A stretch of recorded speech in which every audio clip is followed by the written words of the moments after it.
What up, guys? The Bench Buddies are back with our Week 2 NFL preview and picks. As always, we have Ethan with us, and we have our third Bench Buddy joining us as the guest this week. Ty, the college analyst, is taking his shot at NFL pro sports this week. But before we get into that, make sure you hit that subscribe button. Get us 200 subscribers, where we will be doing that giveaway, as always, of the autographed item. So don't miss out on that. But before we pick this week's games, we'll go and look at last week's. Obviously, our guest last week, Cam Miggs, he had the best record at 11-4. Ethan, you're at 9-6 here, and I went 5-10. But Ethan, which one of your games kind of stands out the most? I would say, other than that Titans-Giants pick, that was one of the bigger upsets of week 1. Broncos-Seahawks. I don't know how Miggs got that Browns-Panthers game right. It felt like everyone was taking the Panthers, but, that happens. And then the Niners and the Bears was the other big upset, I would say. Yeah, and then Ty, obviously you got to beat Cam's 11-4. That's what you're going for. And then I added last year's best results and worst results as well. So you got to go better than 5-8 as well if you don't want to be on this board for years to come. I know I was pretty bad last year, so there's room for improvement for me. All right, and we'll start here. Week 1, I will start going with the road team Chargers, even without Keenan Allen. I think this Chargers team, with Herbert at the helm, I don't see them slowing down. Their defense was excellent last week against the Raiders, really limiting them, having 6 sacks, 3 of them with Khalil Mack, and forcing 3 interceptions as well. It'll be tough for Mahomes, but it is a home game for the Chiefs, their first of the year. So I think it really could be a coin flip game here. But I'm going to go with Chargers and Herbert, and I think they're going to get the best of Mahomes on the road. I'm taking the Chiefs in this one. That offense looked absolutely dominant against the Cardinals last week, and then that defense as well. As you said yesterday in our Power Rankings video, defense looked great. So if that defense can look like that and the Chiefs can just keep scoring every drive, which it seems like they do, then I can see the Chiefs definitely winning this game. But it will be a close one because 2 high-powered offenses.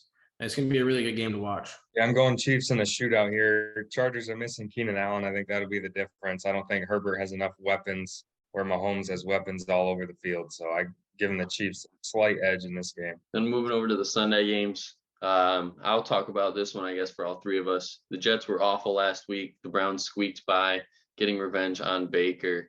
But, I think this one is kind of speaking for itself here. The Browns at home against probably the worst team in football right now, you could say, just because they don't have any weapons. And especially when you have your backup quarterback starting the season off, it's not good. But the Browns should win this one. And I don't know if they'll cover, but they should be winning this game. Yep, I'm with you. I don't think they're going to cover, but I think it'll be a lot closer. But I do have the Browns as well. Yeah, I think the Browns win this one pretty easily. And then we have another sweep across the board. Ethan, I don't want to let you talk about these teams because obviously you don't like any of them. So, Ty, what do you think here? What do you think about this Ravens game? I'm not quite sold on the Dolphins as much as most people are, so I'm going with Baltimore here. I think Baltimore is a Super Bowl dark horse this season. And they're playing at home in this game. I think they'll overwhelm Tua, and I think they'll cover.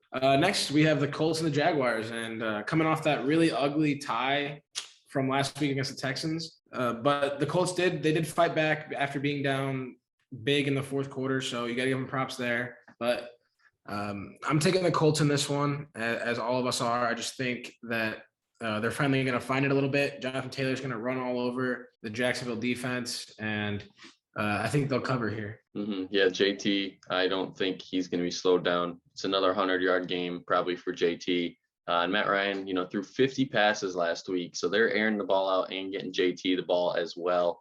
And I think that trend is going to continue here, and I think the Colts easily cover. It is worth noting the Colts, I think, have lost 6 in a row to the Jags. So that's why the line is so small, I think. But I think they won't have trouble this year, especially after a tie with the Texans. They'll be motivated this week. And then a big game on the schedule here in week 2, Saints-Bucks, NFC South matchup. And, ever since Brady's been there, I believe the Saints have won all of the regular season matchups, and they have lost in the playoffs to Brady once. But it's the regular season. It's more than likely Brady's last season, no matter what happens. I think he's going to get the best of him on the road here. It will be a tough environment, obviously playing in the Mercedes Superdome. But if the Saints can really air this one out, Winston gets going, I really can see the Saints winning this as well. Yeah, I think that's what they're going to do. I think they're going to play good defense against Tom Brady in that passing game. Leonard Fournette, as last week, he had a great game, over 120 rushing yards. So you got to watch out for that as the Saints. But yeah, tough environment. I think it's going to be a really close game, but I think the Saints could win this one, and I'm going to pick them. Yeah, I think the Saints continue their regular season dominance. I think the defense will be the difference here. I think they can overwhelm that Bucs offense. And I think Jameis Winston's due for a pretty solid year. And then a game not so much that people are going to be talking about and watching more than likely unless you're a fan of these two teams. Panthers, Giants, two teams that one lost by one and one won by one last week. And I'm going to go with Baker here, gets his first win as a Panther on the road against the Giants. Could it be a fluke game? I personally don't think so. The Giants look like they have something to play for this year rather than last year. But the Panthers are due for a win. And I know it's only week 2, but they were due for that win last week. But I think they'll get it here. Yeah, I'm with you. I'm going to take the Panthers on this game. It could have been a fluke game, but, they really did show some fight there in that second half, which with the new head coach is really what they're playing for. A lot of pride. So the Giants could definitely be playing for something here, and I could see them beating the Panthers with rushing on Baker Mayfield, getting a lot of sacks. But I think that run game is really going to get going. They're going to give McCaffrey the ball, and I think they're going to roll. I think the Giants get to 2-0, shockingly. I think the defense can hold their own, and I think Saquon's due for another big week. So I think they'll overwhelm Baker and be able to control the time of possession, and the Giants are going to be 2-0. Ethan, I'll let you sweep the board here with your Steelers. All right, so we're all taking the Steelers, which I don't really like because you guys, or at least Zach, you never take the Steelers. So I don't know how I feel about this one, but yeah, TJ Watt being out is obviously going to hurt, but good news is Najee will play, and the offense is mostly healthy. Minka's been flying around the field like a madman. So I think this is going to be a close game, and I'm surprised about the spread of New England -2. Because they really didn't look like they had any offensive firepower, but it is Bill Belichick against the Steelers, so it's going to be a good one. And I think the Steelers at home are going to win it with my unbiased pick right there. I'm going to go with the under in this game. If I'm betting something, I'm not taking a team, but I am going to go the under. I don't think Trubisky's going to light up the Patriots defense, and vice versa. Mac Jones isn't going to light up the Steelers defense. The safest pick probably for this one would be the under, in my opinion, but I will go with the Steelers. I mean, I guess we're telling everyone to take Steelers spread as well, since we're all picking the Steelers to win outright. They're getting points at home. Might as well hammer that spread. Why not? And then, Ty, I'll let you go here all about your Lions. Yeah, they can and they will. As Dan Campbell likes to say, the America's sweetheart, the Lions of this season. I think they're going to get their first win here, get to 500. The Commanders aren't very good, so I'm not really hyping up the Lions. I think they just take care of a really bad team at home here. And, the defense has to improve, but DeAndre Swift showed that he's at worst a top 10 running back in the league. So I think he's going to have a big day, and the Lions will outscore the Commanders. And then moving over to the 4:00 games here, I'm going to start with the 49ers pick. Last week was just throw that tape out of the window. I think they're just going to wash that against the Bears. Terrible conditions, players got hurt. Trey Lance didn't do anything major. But I think now this one at home, sunny skies, and I think this one's going to be a high-scoring affair, at least for the 49ers.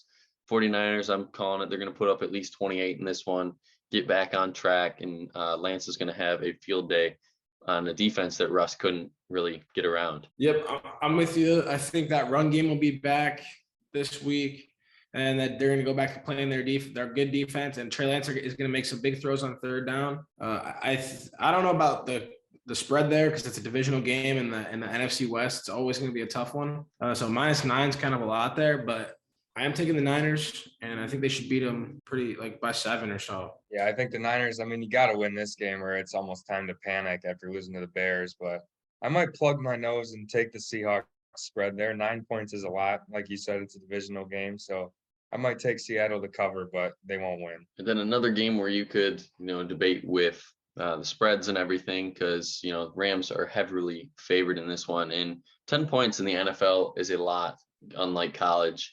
And, you got the Rams obviously coming off that opening game loss, looking to defend their title this year. And if they get to 0-2 in that NFC West, panic mode will set in. And, with Cooper Kupp, I'm pretty much the easy bet here is anytime touchdown, because that one seems like a lock every week.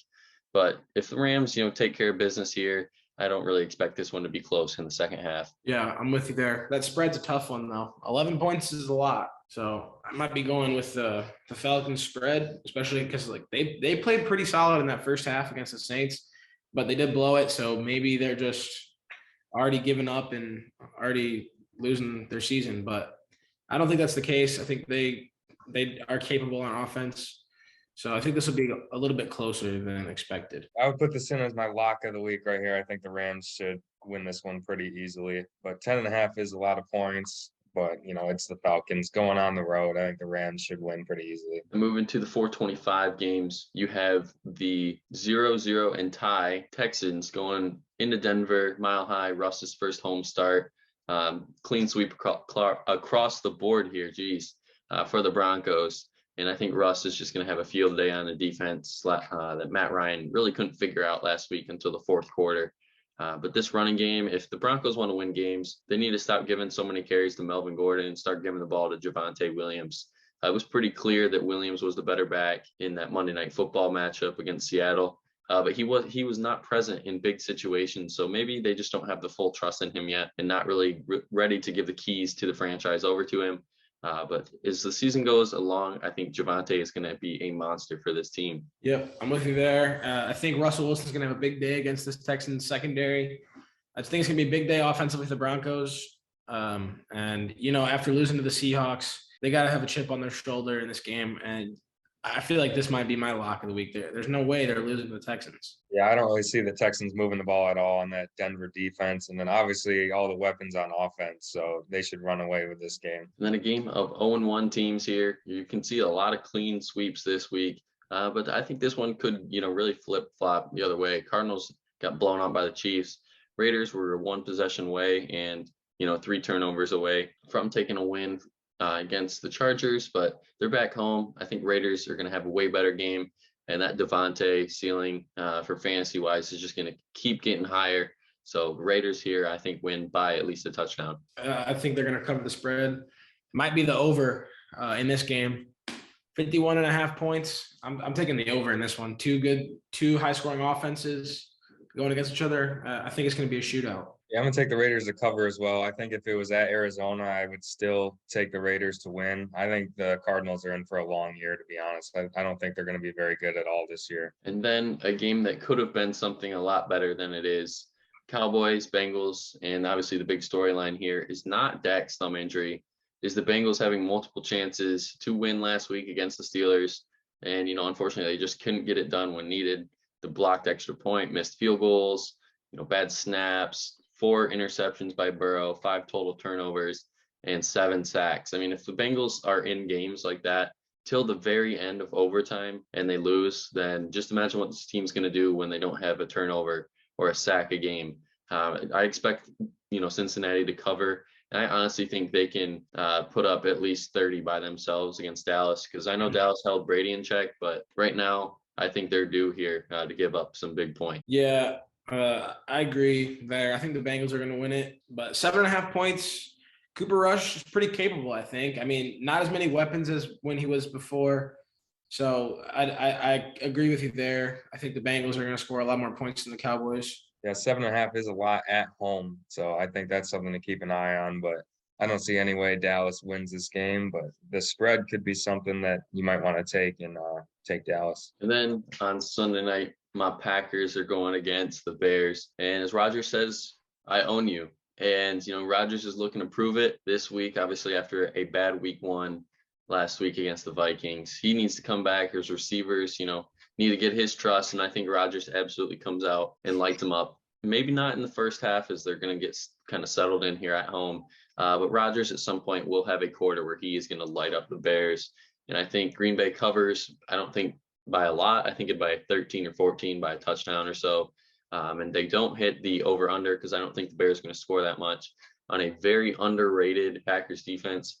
I know that they lost last week, but it was only 23 points to that high flying Minnesota offense now with, Justin Jefferson absolutely going off, and then you add Thielen and Cook. But the Packers defense is something to keep an eye on as the season goes on. Yep, I agree there. Green Bay should win and cover, and Aaron Rodgers is going to have a big game this week and really prove all the people that are hating, they're proving them wrong. I think this might be a game where you see a new identity for the Packers. I think they'll be more of a defensive and running team this year, which you haven't really seen out of them the last few years. But I think they build a lead early and they kind of just run the ball and cruise to a win. And then one of two Monday night football games here, that should say Monday, 7:15. You got the Titans going into Buffalo, and the 10 points I think is not a good line. I think Tennessee is going to rebound from last week's performance loss into the Giants, but they will keep it close, but I don't think it'll be like a 2-point loss. I think they'll lose by 7. But the Bills are going to win this one. I don't think it's going to be too much of a trouble,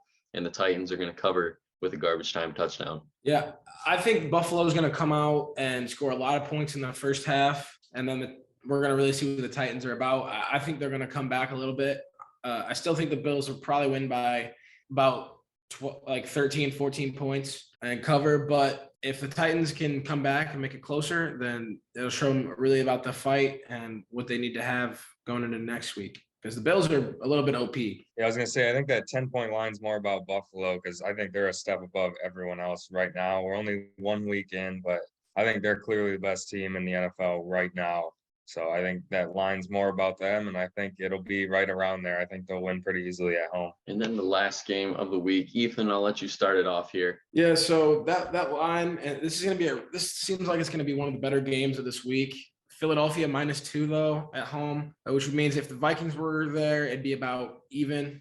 Maybe Minnesota 1-point favorite. But I just think that the Vikings, that offense has been really good, and they didn't even get Dalvin Cook involved yet. So I think this game they're going to get Dalvin Cook involved, and it's going to be a really good offensive showing. And that defense is good as well. So I think this is going to be a really entertaining game. The Eagles, obviously, with A.J. Brown and all those guys. I think it's going to be a really close one, but I think the Vikings will win by a field goal. Yeah, I mean, I think this will be a really good game. I'm excited for this game because both of these teams obviously looked really good last week, especially Minnesota, obviously beating Green Bay 23-7. The Eagles look really good. They're running the ball really well again this year. So I think this could be a really tight game, just like the line shows. But I think the Eagles at home are going to pull it out in a close one. I agree. I think the Eagles are going to take it to the Vikings early, but the Vikings will figure it out and come back in the second half to make this a close game. But that running game for the Eagles is going to stay, busy. Last week they got over 200 yards against the Lions. I kind of expect a similar performance, maybe not as many, but they're going to be ground and pound all game. And then the play action pass is going to be dominant, in which Hurts gets his 2 throwing touchdowns. And I expect a big day from, Jay Jetta as always, because he made Jair look like he had never played corner last week.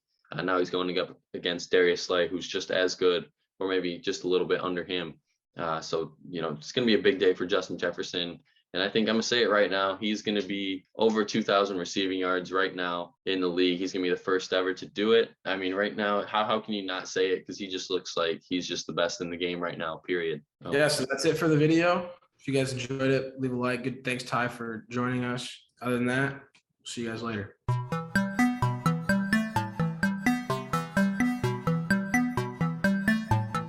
She never called back.